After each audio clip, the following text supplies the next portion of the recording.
we firmly believe in our team and we promote it on our team that mindset is first, and that's what helps us become successful. So if we Agree. can't take care of our mindset, and in this business, as you know, it'll take as much as you want to give. Mm. So, and that can get you to some dark places, right? Welcome to the Million Dollar Magic Podcast, where Jennifer Jones talks to industry leaders in the real estate world and beyond. From scaling businesses to manifesting health, wealth, and happiness. It's time to unlock your next level of success.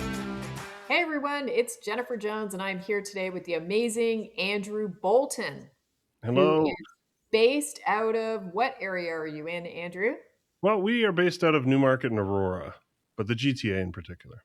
GTA in particular. And when you say we, Hmm. you have transitioned to running a team with a partner, Yeah. right?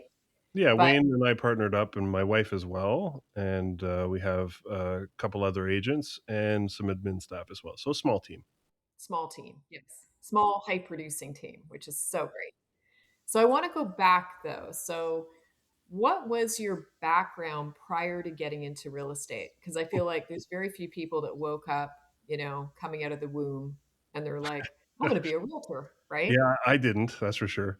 Yeah. Um, I went to school for music. I was an opera singer, and I did some touring in Europe and did some stuff here. Went to the Glenn Gould School here, and then I realized, unfortunately, in Canada, fine artists don't make as much money as I wanted, Mm. and so to start a family and things like that, I ended up going into commodities trading, in particular agri commodities, beef, pork, and dairy, and I did that for 8 years. Well, I started in data entry. Don't get me wrong; I didn't start as a trader. I started in data entry and worked my way up. And then I wanted to buy my own home, and not knowing anything about how realtor splits work, I wanted to save the commission when buying my home. So I figured, hey, I can sell anything. I'll do this. I'll do it better than them. Little did I know, but I ended up starting that process for that reason. I didn't finish. I ended up buying my house with a friend of mine, Micah. Then did what was it, part-time, I guess? Yeah, part-time realtor for 2 years while trading, and then dove right in because, I found that I really liked it and I was good at it, and I could see the potential, earnings. So that's kind of a quick backstory. And why yeah, so you get into real estate, all right? And how quickly did this take off for you? Like was this something like a slow burn or how were you generating business back when you got started? Yeah, so I'm blessed with a really big network of people. Mm. I've always been very social and, was a member of a fraternity that did actually help me get my start, because we were all the same demographic, same age, professionals. So when I was buying my first house, many of my friends were as well. So, my first year, I was rookie of the year, and then went from there. So I did fairly well, from the get go. I had worse years than my first couple of years at about year 5, but the first few years were pretty good, and I realized that my return on time, like my hourly, was a little bit better in real estate than it would be in trading, and I also didn't love being tied to a desk. So I like the fact that it gave me some freedom to drive around, meet people. Every day was new. I found it really challenging. I still do, to be honest. Things change, as you know, with every deal. So yeah, that's sort of how I started, and then it always went to networking for me. I did it naturally. I remember about 5 years in, they were talking to me, and I was getting some accolades or whatever, from the brokerage I was at, and so I was teaching, and they said, "Well, how do you do it?" And I was like, "I don't have a system." And someone broke it down for me though, and said like, "Okay, well, what do you do every day?" And what we realized was that I was calling people every day for 3 to 4 hours a day naturally, and that's just what I did because I'm a pretty social person. So that is how I built a business, and we continue to do that now. Now, what year did you start in real estate? 2008. And then you're saying, so you're you get about 5 years in, right? You've had all the success and then things kind of plateaued a little bit for you. So, what do you think kind of preempted that? So that I had some personal stuff going on in my life, that took me away from it. So my mental state wasn't great at that point in my life. As you know, I think I've discussed this with you before. I'm a recovered addict and alcoholic. So that was the time when I really started to get into that. I had been sober for some time, but that was when I kind of really needed to take a step back. And we moved to outside of the city. We were at Jones and Danforth, where I built my business, and then we moved out of the city because our kids were getting older. Um, and I took about a month, and I kid you not, I tilled a field in my back of my yard by hand, and it was one of the most spiritual things I've ever done. And so, as much as it was, quote unquote, my worst year for performance, it was a wonderful year for me mentally and personally. So I don't look back on it as a any kind of failure, but actually the opposite. I think it was a springboard into getting me into a better place. I love that. That's so beautiful. And what was it about tilling this garden by hand that was so spiritual? Like if you think back. I get chills right now thinking about it. There was a moment I can remember it. I think halfway through this. It was a really stupid thing to do, to be honest, Jen. It wasn't a great waste. It was a pretty big waste of my time. I could have hired someone to do it or had a machine do it. But anyways, um, it was the mix of just being alone, having listening to music, having being alone in my own head, and being okay with that, um, and learning to appreciate some of that physical aspect of it as well. And I can remember just stopping one time and realizing that I was the happiest I had been in a long time doing this work, which I had never thought I would really enjoy, and frankly was quite hard and stuff. But um, that, yeah, it was sort of an epiphany moment for me, just in the sun, just not in the rat race, taking a moment to be present. And that's I think that's the key to mental health, right? Is having that peace, being able to go to that place. So have you maintained that through the rest of your career? Like so it would have been like 2000 what 13? Yeah, about then. Yes. So I've implemented, more of a system around it now. So I have a schedule of meditation, gratitude, prayer, things like that. Also physical activity, all of those things, because we firmly believe in our team and we promote it on our team that mindset is first, and that's what helps us become successful. So if we can't Agreed. take care of our mindset, and in this business, as you know, it'll take as much as you want to give. Mm. So, and that can get you to some dark places, right? Yeah, well, you stop the self-care. So I guess that's the question then. So for you and the team, what would an average day look like? Like, let's say an average Monday. How would your schedule go? At 9 o'clock, we have a team call for 5 minutes. It's a gratitude call. Love that. So we have a gratitude call every morning. Then we do a goals section to it too, which is basically another way to frame what we're going to work on that day.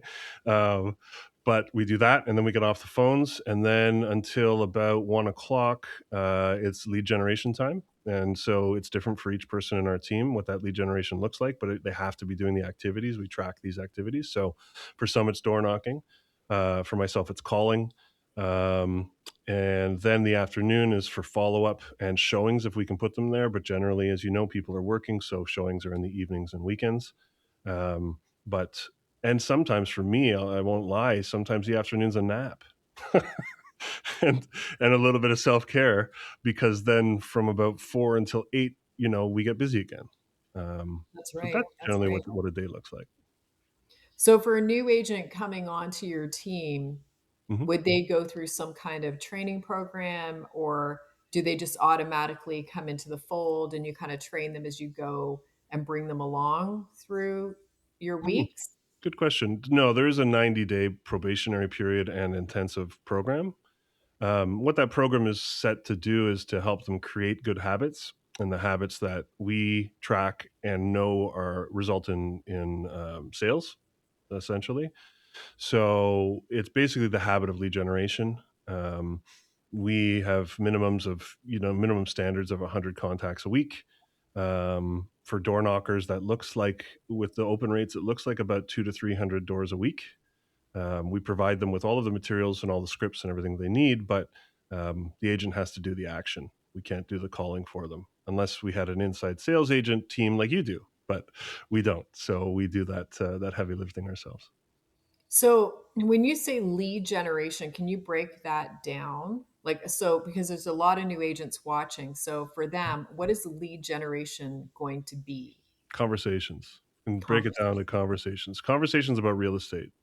Um, So that's reaching out, talking to people. Sometimes it doesn't come up to after a while, they know who you are, and so whenever you call, you don't really need to bring up real estate. They do. There's an obsession in the GTA, anyways, with real estate. So as soon as they're talking to a realtor, they will bring it up usually.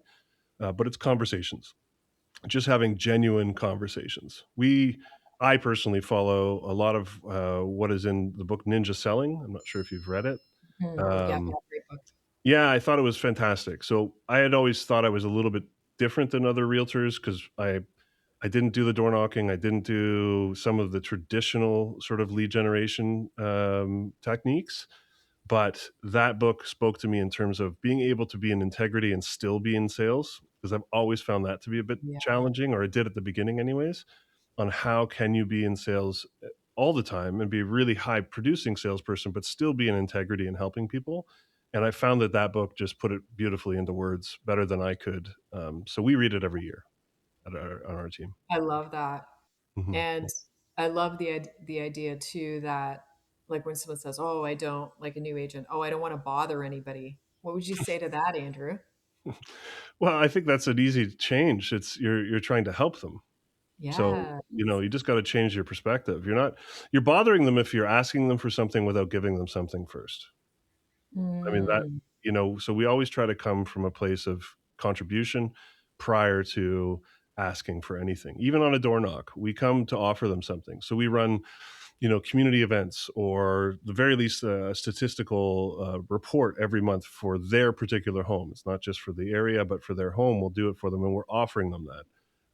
We're not, it's not a very effective script if you open the door and say, "Hi, are you buying or selling? And can I get your name and number?" I mean, that's yeah. I don't think anyone Try will say yes to that. I Or was well, gonna say, a few. try dating that way, right? Yeah, Good luck. exactly, right? Yeah. Yeah, So it's so fascinating. So, when you meet with a new realtor that's potentially looking for to join your team, mhm. what qualities are you looking for? They have to be coachable. What does that Um, mean? What does that mean, coachable? they have to be open to direction and trying new things and commitment. So they need to they need to just be open to it. We can't teach that. Um, we can teach everything else. We can teach all the skills you're going to need to sell, but we can't teach those. I think there's two things, because coachable and drive. They have to be motivated, much like sellers and buyers. We try and find the motivated. So if we can find that the agent is motivated and willing to try new things and not have some very strong limiting beliefs, which we all do, especially when we're going into sales, then we know that they have what it takes to be successful should they choose to take the actions. Now, when you meet with an agent, do you get a gut feeling right off the bat based on what you're seeing if someone would be successful or not, or just successful quickly?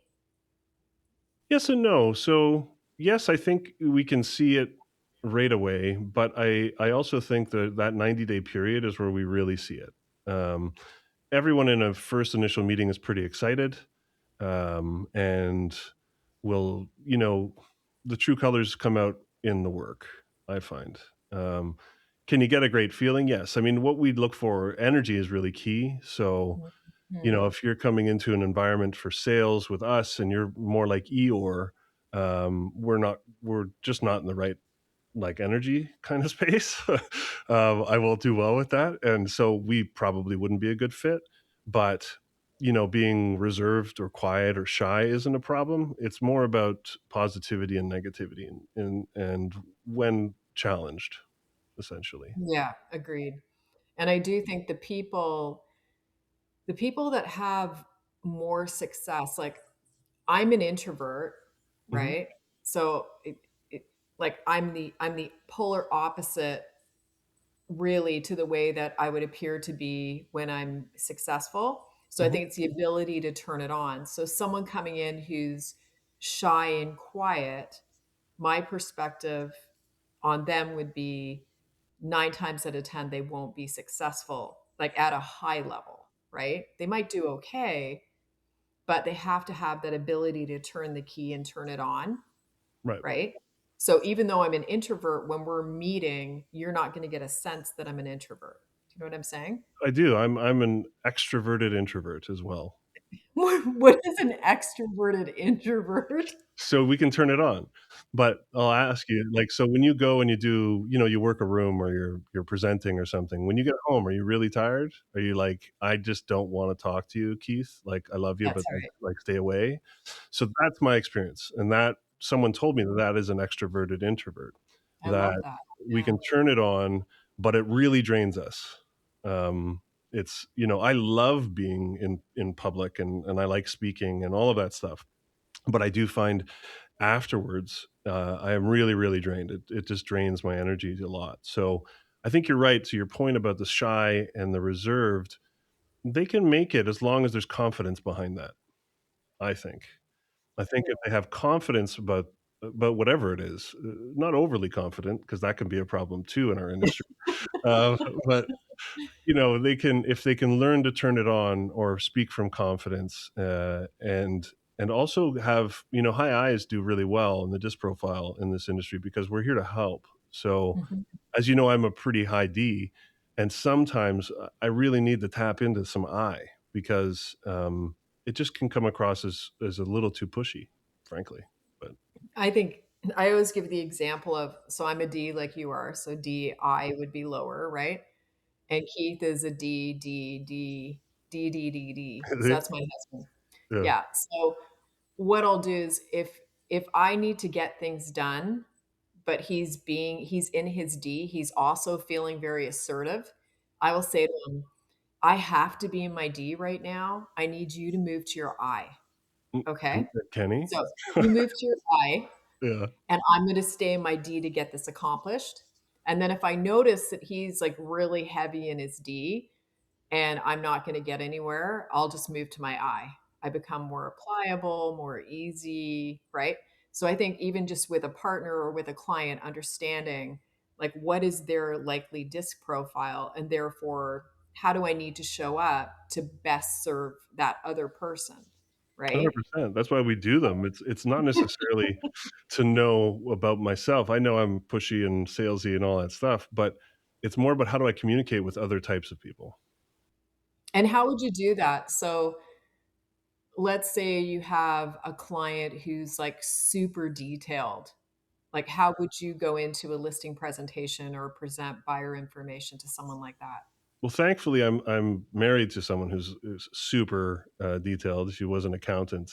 She's an accountant. Yeah. Yeah, High C. yeah. We call her the spreadsheet queen. Not to her Love face. it. Well, maybe now she knows, but um, she So I come with the data. I come with what they want. So when I go into a listing presentation, I come prepared for all 4 different types of people, depending on if I haven't really interviewed them well enough. We generally have an onboarding process where I can interview them and I'll know what I'm walking into. But if Mhm. I don't, then I come prepared. And even if I don't, I sometimes they surprise you with a little bit more S than you think. So I thankfully liked data as well. I think it helps do some of that heavy lifting. So I've got the presentation, the personal sort of rapport side of things covered, and then the data can do the heavy lifting on, well, especially now in a market where people are hoping for a lot more than the actual market value for their homes. The data does the heavy lifting. So I actually rely on data a fair bit, and they appreciate that.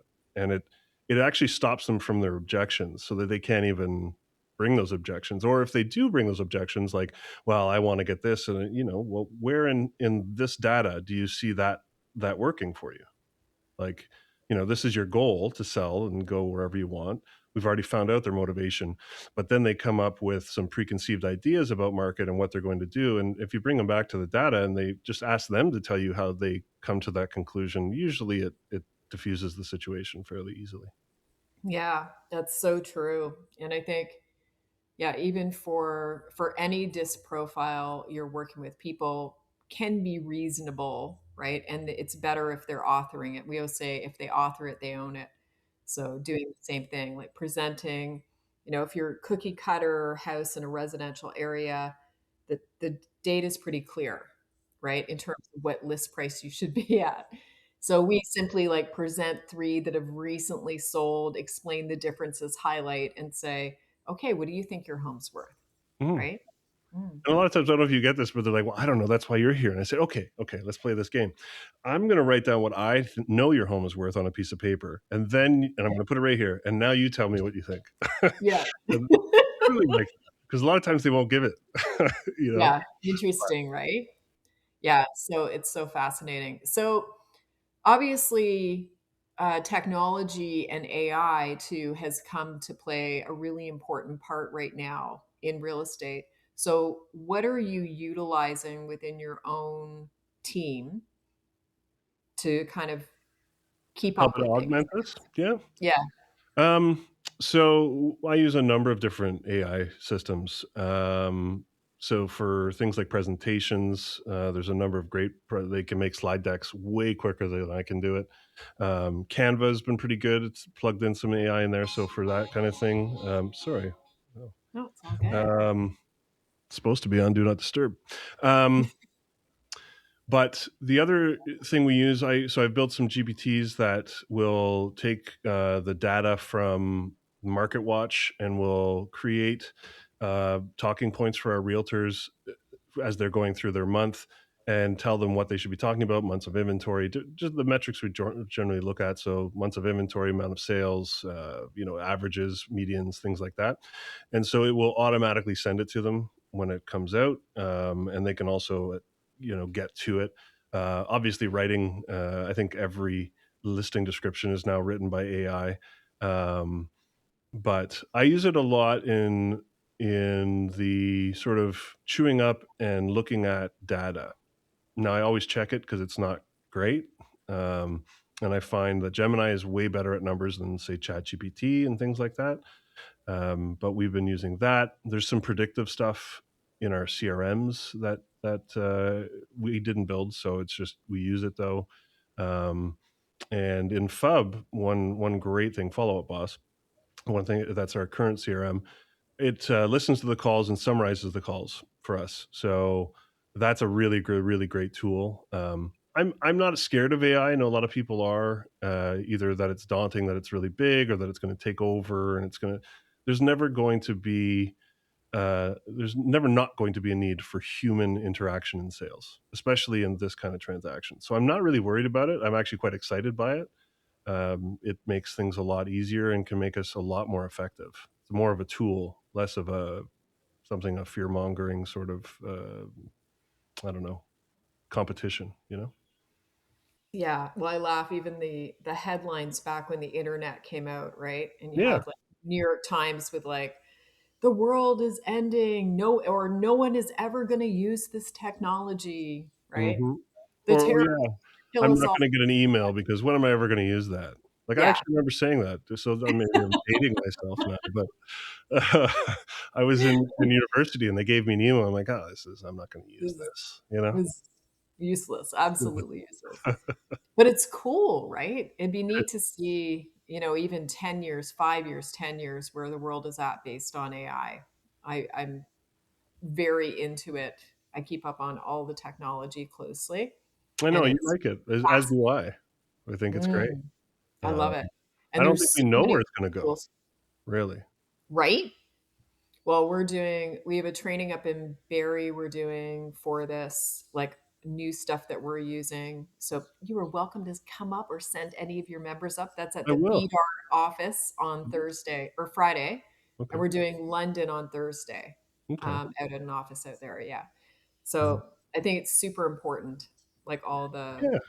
just It staying up on training. I think Yeah, so too. I mean, if you don't adopt it, you're gonna be left behind. And this one in particular, you brought up the internet. So think of, I can remember before internet, and the way it's changed our world. We would never knew how it was going to change our world before it came out, and even when it came out. And it's the same as this. It's very similar. AI will change everything. How it will change everything about everything. So absolutely. and it's not a bad thing. I mean, there are some people that it can be scary, and yes, I was brought up watching the Terminator movies, so I understand. But hopefully we can build in some safeguards, I guess. I don't know. I leave that to the much smarter people than me. There you go. Yeah, we'll leave that to the smarter. So, all right, you've had this team going. So, how long has the team been going now? I started a team with Lenka, my wife, 4.5 years ago, I guess it was. And we realized that the one of the benefits of starting a team for me, or the reasons for starting a team, was I wanted a little more leverage so that I could have a little more time, like family time. It wasn't actually something I did to make more money. In fact, starting a team, I took a pay cut. Um, and so, but what it did do was hopefully give me some weekends back or things like that. But when I wanted to go away, and my partner, who I'm happen to be married to, wanted to go away, we generally go away together. We couldn't cover each other off. So after about a year and a half, I approached Wayne Clements, who you know as well. Great guy. We've always worked together well. So I covered him for years when he was away and vice versa. And so we decided to partner up with him and his son as well. And that got us to where we wanted to be, where there's a little bit of economies of scale. So Wayne and I both run fairly successful businesses individually, and we can share in some of those costs in running those businesses this way, and then we can also help because both of us have a legacy piece that we like. We also like helping people, um, build businesses. It's something we get off on. So that answered all of those things for us, and so now we both have what we were looking for. And again, it didn't augment our income necessarily. There is a benefit to it, but it's a more of a time benefit than anything. Yeah, so sort of just getting a little bit more control over some personal time, Mhm. right? Having other people that can go out, um, Yeah, showings, that work kind of open stuff, houses, things like that. right? Um Keep us on our toes too, so it checks us Mhm. because I was very long time just an individual agent with no checks and balances on my ego. So, it's good to have people in there that can call me on my stuff when it comes up, and also to push me and change and have different perspectives, and just not be solely in my office up here all by myself creating a world that may not be in reality. I don't know. Sometimes it's nice to work with others. Yeah, we don't need to go into the reality piece. I'm like, this is a simulation. This is a whole other conversation. But I feel like, yeah, I think the more people that you have around you, it actually forces you to be more accountable. Do you feel like that too? Like because you have 100%. these other people that you have to be there for at 9 o'clock in the morning for this gratitude call, Mhm. you're accountable to more people, right? 100%, especially when Yeah. you take on employees. Yeah. It's So interesting though, right? People would say, "Oh, well, I can just hire these people and I can go do what I want to do." You can, and there's also this piece of like that feeling that responsible, you're responsible for helping keep them employed and mhm, you're and like making sure that they're paid and all of those things, and right? their families are fed, and Yeah. they keep their houses and things. So, I took a long time to start. Like, I was a single Mhm. agent for a very long time before I started a team, and the reason was I will never do anything or ask anyone else to do anything that I wouldn't do myself. And so I had Mhm. a hard time seeing value for a long time. And I think you and I have talked about this, even because Mhm. I mean, you started your team and it went gangbusters and all this stuff, and I was still a lowly single agent, and I just couldn't see the value. And it took me a little Mhm. bit to get around that, and to understand what value we were bringing, and to also create an environment that we were bringing value, so that it legitimately you were getting something from it. So that's why we took so long to do it. And now we're at a place where we are going to grow it, not to a huge amount of numbers, but I would like to double in size. So probably be like 10 Yeah. agents. Yeah. Yeah, I think 10 would be great with about 3 admin, something like that, and then make the agent experience a really good one and the client experience a really good one, Yeah. I um, love that. which is what we're trying to look to do anyways. And Mhm. so are you, when people join, are you just giving them business, or is there an expectation they have to get their own business, or how does that work with you? Yeah. So we don't give the business, we help them get the business. We will give them some leads, obviously, and we do all of the, lead, sourcing and stuff like that around our listings and, around things like prospecting and stuff, but they have to take the actions to get the leads, and we will support them on all of it. As you know, there's a lot of costs in terms of running a team, down to print, online, all of that stuff. So we take care of all of that. So we give them the space. The whole point, hopefully, is to give them the space to just go and talk to people. That's all we really require them to do. The rest can be handled by us. And, there's that coaching piece behind it. There's some tutelage. We'll do, if they're really, really new, we'll do mock offers for the first little while so that they can get that confidence. As you know, it's hard to sell if you're not confident in what you're selling. So so we give them the tools. They go get the leads. I think would be the best way to put it. So, all right, so they go get the leads, and then you're having these daily kind of meetings and check-ins with them. Do you do things in person too, or are 100%. they able to be virtual? No, we do it in person. So we have a weekly meeting as well. Okay. Um, and that it depends on what week of the month it is. So the first week of the month is in person. The second week is online, and it's about stats for the area. The third Yep. one is back in person. It's a mastermind about the group, and the fourth one is back out again, and it is training. So any kind of training, we do some online training. And then if we do have a fifth week, it's back again in person, but it's outside. It's more of an activity. So something fun. We are in the office a fair bit.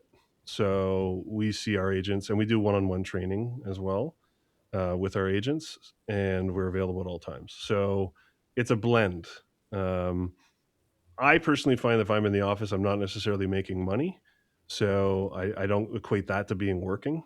And so a lot of our agents don't either if they're door knockers, but we do meet in person as much as possible. And we do a lot of fun stuff too. So it should be fun to work together. So we make sure that we do that too. So what would be like a fun thing that you do together? Go throw axes, do some dinners, golf. Um, what do we have?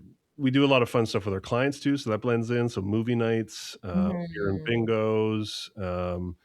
We will do some philanthropy together. So I really do believe in working together and building that corporate culture. That's what I like. So Mm. that's what we try and work on is to because we if you spend more time together, you work as a family. Um, Many of us on our team are family members, right? Like Mhm. my wife and I, Wayne and Jack. Zach is our adopted son, and he's very much treated like a family member. So we do a lot of that kind of stuff too. So it depends. Ski days, actually, yeah, it's winter now, so skiing will come up. Um, yeah, whatever you think is fun. It depends on what the team wants. Yeah, I love that. Yeah, we're doing a pickleball day the end of the month. Oh, that's cool. Yeah, gonna go pickleball. It'll be Nice. so fun. Hopefully, no one injures anything. It's a Well, whole other. pickleball is supposed to stop that, isn't it? I mean, Mhm. They actually said the emergency room, because Courtney, Carroll, who you know, Courtney had an injury playing badminton out in the front with some seniors, even though she was like a competitive fitness person working out every day. She really injured herself quite significantly. And in the emerge, they actually said because of the amount of pickleball that has been played, they've seen like this major uptake in injuries in people that weren't fit and then started playing. So there you go. It's so crazy. Okay, so the last thing which I think is so important for the new agents that are watching this, they're getting started. how do they actually get started in real estate today? Like with all this new technology, with all the changes that have happened, with this interesting market that we're in, what would you suggest? So, and I'm not saying it because I run a team, but my Mhm. biggest suggestion would be to join a team. Um, Mainly because they have the systems, the support, the track record, and they're paying for a lot of it costs a lot of money to start up. It does. And it's only getting more and more expensive. Now, can you do it without it costing a lot? You can, but then it costs a lot of time. So it's kind of the trade-off. It's one or the other. Um, if you want to not join a team, then what you have to do is just talk to people. It's all about contacts. And one thing I learned after about 5 years of in the industry is that scripts are really important. I always push back on scripts. I thought I got this. I'm a sales guy. But scripts have really empowered me and have made a really big difference in my business. So getting a scripting partner. I was gonna say, can you give me an example of like a script that you would use with the team that would help a new agent? Yeah, I mean, the scripts I usually start with because people like them the most are commission split, commission requests or reduction requests. And there's some great ones that I know you and I have picked up from KW and things and other places. Actually, I have a list of Tom Ferry scripts and all that stuff. Um, the biggest script that I've found, or the biggest tip I found, was to learn that to say no and then shut up, because I was talking myself in and out of 5% before the other side had said anything when I was new. Um, so it's more about just having the right things to say and having it in your toolbox already. So it needs to be practiced. It's not something you can just read and be like, okay, I got this. No, no, no, no. It has to be practiced. I mean, you guys practice them a lot, do you not? Every day or every week, something like that? We have scripting every Yeah. week. Yep. Yeah. So, I mean, it's more about those everyday things because when you're nervous, especially when you're new, you're going to be nervous. These words aren't going to come naturally. And it's not just the words, it's also the order of the words, um, and how you say it. So, they Wayne is an incredible scripter. He Wayne is. Wayne scripts every morning to this day. He's been in the business for 15 years. He scripts every morning with a lady from the US, and his scripts are like that. Like it's not even a script anymore. Frankly, it's just how he speaks. So objection handlers, I always start with objection handlers. I find them the best. I don't necessarily go with the sales pitch ones. I like the objection handlers the most. The sales pitch I feel I got. We come from a place of, like I said, from a place of offering something, and then we can ask. And building rapport has never been an issue for me. If building rapport is an issue for a new agent, then yes, they need to practice that, and they need to find someone to practice it with, So because how would a new agent go about building rapport? Like how would you do that? the easiest and most effective way is to ask effective questions. So the more that we speak and ask questions and have our clients speak to us, they walk away thinking that we're the best people ever and we've said the least amount. If I go to a listing or a buyer's consult and I'm doing most of the talking, I consider that a fail. So I need them to keep talking. The more that we talk as humans, the more comfortable we feel with the person across the way.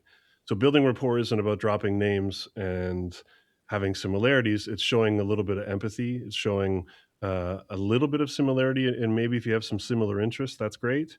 But it doesn't. You don't always have to have similar interests to people that you can connect with.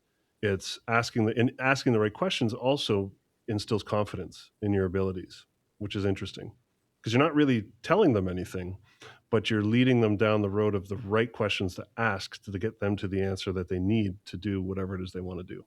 So I think asking questions is the best way to build rapport. And I For you? love that too. You said getting them to do what they need to do. The Hmm. client, what the client needs to do. You didn't say getting them to do what I want them to do. So that like it's those little things because the new agent's thinking, I'm going to get them to do what I want them to do. I want them to sell. I want them to buy. No, no, no. You're No. here to serve them. Mhm. And by serving them at the highest level and them actually feeling that authenticness, they are going to want to transact with you because you care. Sometimes it's saying no. We have a Yeah, client right now, we're putting their place up for sale, and they have another property they own. And I've told them repeatedly every time they've come to me, should we sell it? I say no, right? yeah. And because they shouldn't, because it's carrying itself and there's no reason to sell it at this time. And Mhm. they're so grateful. I've been telling them that for 7 years, and therefore we're selling this other property they own. Yeah, So it's 'cause you're no doing the right not thing. yeah.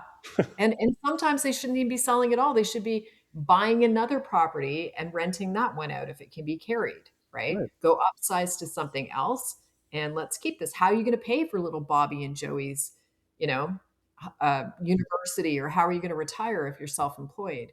Being able to answer those questions as well. So consultative, but that's so key because a lot of people, Andrew, in that statement would have said, "What do I want them to do?" That the Mm, fact that you said them to me shows your heart. It mhm. shows who you are as a person, which is always so beautiful and why I wanted to have you on here. Oh, well, thanks. I mean, that's why, and I think you probably do the same. We start with their goals Mhm, on a listing presentation. What are your goals?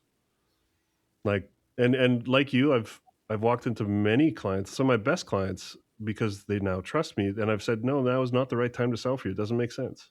mhm. And we don't sell for years. But do they come back? 100% they do.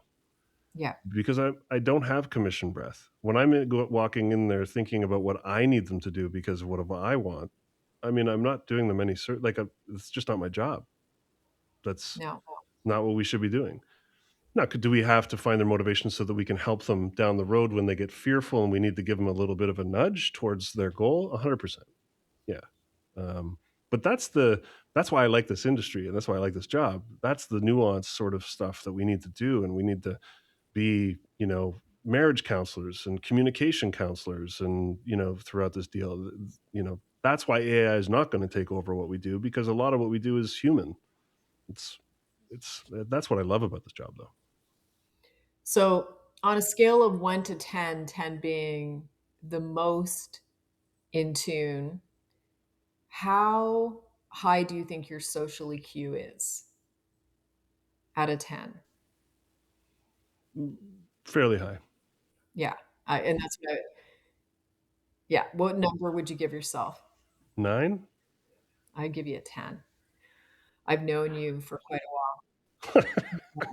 So and that's what I was gonna say. I think if you're a new agent, understanding what social EQ is, reading on it, watching YouTube videos, working to get better if it's not something that you naturally have. Because I think those are the things that I end up coaching the most on, Mhm, right? When a client is stressed about this, you wouldn't go back to them saying that. You're just feeding the fire, mhm. right? So it's like helping them understand that piece of like kind of step above it. What about your perspective on like emotions in real estate? Like how emotional do you get with your clients during a transaction or So you know me, I'm not a gusher. Um, so I keep it with I don't ride the highs too high or the lows too low. I was thinking about that as you were talking, in that one of the biggest lessons I've learned in real estate, and I learned it fairly early the hard way, is to not show frustration, even if, especially with the other side of a negotiation, because it always comes back to cut you to ribbons. Don't know why. I haven't given it enough time to figure out why. I'm sure there's some kind of psychological reason for it. Likely because I'm the one that's accessible and they can't cut the other agent to ribbons. But sometimes things happen in negotiation that are really frustrating, or the agent isn't very professional to work with, or whatever it may happen. Some going back to the clients and showing them frustration and blaming it on them is absolutely the wrong thing to do.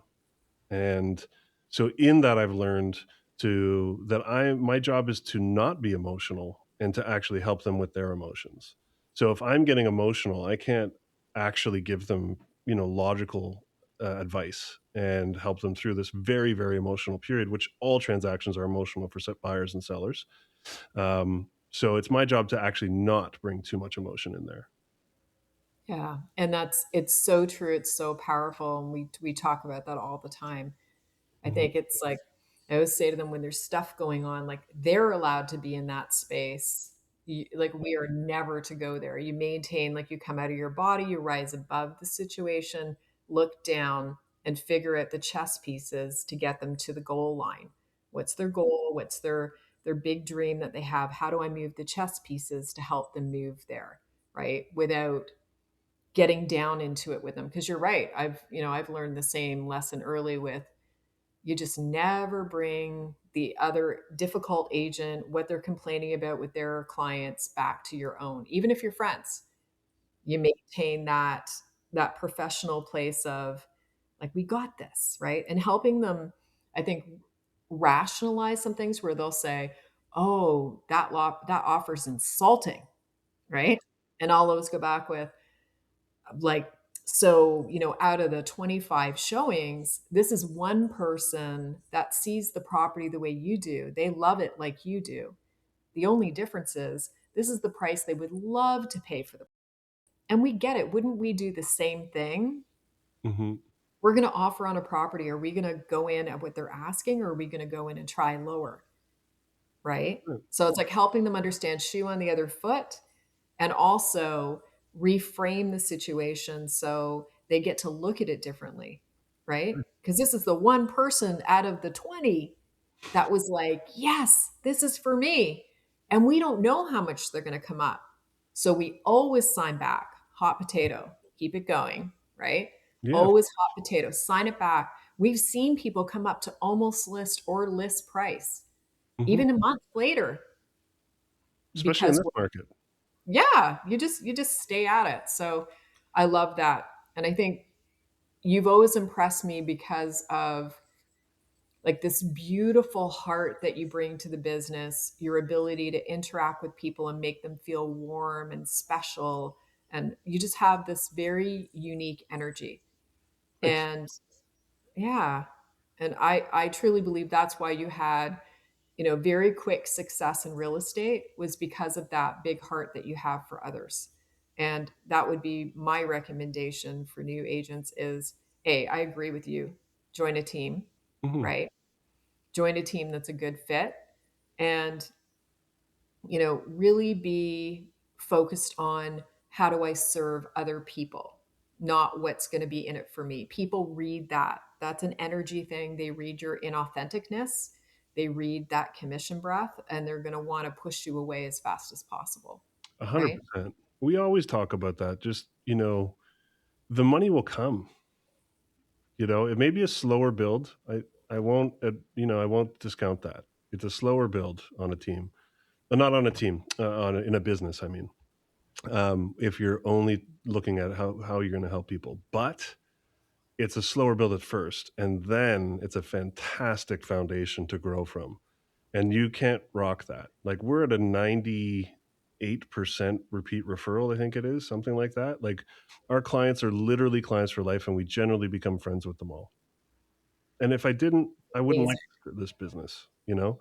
Not all clients love us, and like you were saying with, when people are frustrated, sometimes they're frustrated with us.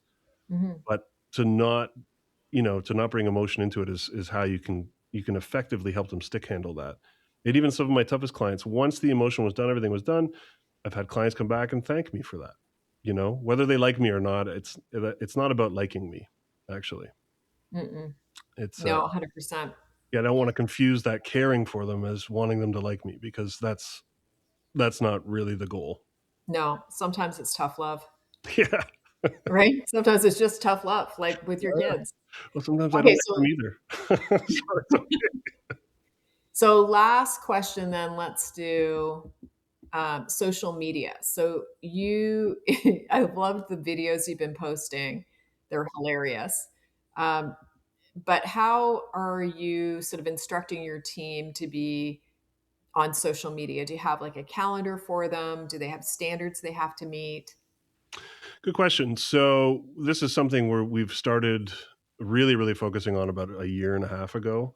So we're still building out the system in terms of what the agents have to do.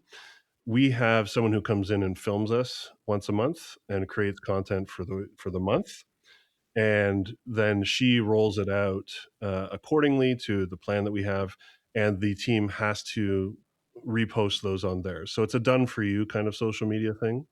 Um, Oddly, some of our team, it doesn't, they're not overly into it, into social media by themselves. So some people, some people are, some people aren't. They don't, actively nurture their own social media page. So they're basically using the team's social media to get it. But we are implementing some steps to warm up that algorithm, so engagement steps, things like that. We had to work on building rapport socially on social media before we could start putting in those actions and the action steps in there. And now we've done that. So now, you have to, there's each agent has to go in and interact for 10 minutes before posting, things like that. So there's different sort of techniques. They're new to me, to be honest. They're being taught to me, and so now what we're doing this year is we're switching. First, last year was just let's get out there, let's get some readership, let's have some fun, let's get used to the habit of it, which we are now. And now we're turning it into a funnel. So instead of just building rapport, actively getting business out of our social media presence. So that's the one of the goals for this year, actually. I love that. Mm. So if I'm a new agent, what should I be doing every day on social media to help, build rapport and then turn that into business? What would be like one tip you have? Be authentic, Mm. talk about things you actually care about and Mm. know about, and treat every interaction on social media like a conversation. So it's really a conversation. So it's just another medium that we can find and help clients and build rapport. But being yourself on social media and not caring as much. So I used to be really big into like, well, I still am. I like tech and I like all that stuff. So, getting ready to get going to get started, things had to be perfect. But that's not as authentic as just, filming something on the fly. Um, I do also, though, we have rules in our team that our social media should not be polarizing. So what do you mean by polar? No political kind of statements, no, obviously no, kind of community-based statements or generalities, things like that. Um, but keeping it so that we're knowing that we have all types of clients that we serve with very many different beliefs. So in our business, my personal belief on X, Y, and Z topic doesn't come into it. It doesn't enter into it because that will only maybe offend some people and get more people on. It's just I don't like the polarizing side. Now some agents do. So some agents go the other way where they are 100% this is me, this is my opinions, I'm very opinionated, and I only want to deal with those people that that share these opinions. And that's their choice. And some of them are very, very, successful in doing that. We choose not to be that way. So that's just not our style. So what we try and do is also there's three things you want to do on social media. You want to educate, you want to entertain, or maybe two, really. There's another one that we don't really focus on, but educate and entertain. And frankly, the entertainment side tracks a lot better than the educate. So we are much heavier on the entertainment side, and then we sneak in some education. And that's basically the rhythm we've found. And so, I mean, it's the same for everybody. Now, do you find with the entertainment side that it gets you business? Because I think that would be the hesitation. No, it builds rapport. Builds rapport. There you go. So the entertainment side shows us a little bit more of us than Mm. anything. So we do it like we make the entertainment. It's not something that we're canning from anywhere. It's us. And so thankfully I think we do have a little bit of a sense of humor, Wayne and I and the rest of the team as well. So we like to show that because we like to have fun. Yes. Yeah. And that's the way I've always seen you. So I feel like that's 100% authentic what you're showing. Okay. How about a book you recommend these new realtors read? What would be your number one book choice? I got two: Ninja Selling and Mhm. Never Split the Difference Oh my God. Never split the difference. by That's Chris like Voss. my number one. Yeah. Yeah. That one changed the way I do business. Intentional silence, right? Yeah. Yeah, that That's was what probably the biggest thing. Yeah, me too. That was my biggest takeaway out of that book. I love Mhm. it. Okay, and what about fun fact about you, something that people would not generally know about you? Mm. I've given 2 already. I feel like the opera singing, most people would not know, Yeah. and we had a get together in our backyard when we were living in this lovely bungalow up in Georgina. Mhm. We're all out by the pool, everyone's been swimming, and Andrew sings at it was like at some point in the night, it was around the fire, I think, and I just remember it was like jaw-dropping, Oh, like the thanks. sound that came out of you and your projection of that sound through the neighborhood, the resonance of it was unbelievable. Thanks. It was truly spiritual. So that would be my thing that I would share. But is there something else that I don't know about you that would be like something fun you like to do that we don't know about? I really like to cook and not Really? just cook. Yeah, I have my own knives. I have my own Oh, cutting board. I really like to cook, and I'm waiting for the girls to get old. My daughters do as well. I'm waiting for them to get old enough so that we can go to Cordon Bleu in, well, in Paris would be lovely, but Ottawa's closer, and do some training there. And I don't really want to be a chef in a kitchen, but I really, really enjoy cooking. so what would be your favorite dish that you would make? Hmm. There's many. Um, Most of them are around Italian cuisine. So Mm, I used to live in Italy as well. So that's kind of where I learned a love for food. So I think, any variation on pasta, um, that kind of thing, I do. I love. I can't just pick one, Jen. There's so many. Like I like grilling of meat. My wife's a vegetarian. I am not. So I'm pretty good at cooking some vegetarian stuff too. But yeah, yeah, I think just a nice sugo, a nice sauce would be what I would make pasta from scratch. My daughter is 11; she makes pasta from scratch right now. wow. Yeah, she's a pretty awesome, and her sister Aria is a little older, and she does crazy baking and all that stuff. So we very much like good food. I love that. Hmm. And would you ever consider, like, moving back to Italy or somewhere else? Like, do you have a longer term goal of doing something like that? Yeah, so Lenk and I are planning on retiring to Italy, actually. There you go. Buying a little apartment in a town on the east coast of Abruzzo Wow. and living where I went to school there, and my girls will likely go to high school there. So my best friend runs a Canadian high school in Italy, Get um, out. that I went to as well 30 years ago. So my kids will go there, and that's probably the time we'll start to invest in some real estate out there and start the process of retiring out there. But retiring, I don't know about you, it doesn't look like what most people think of retirement for me. No. Retirement means just working from somewhere else.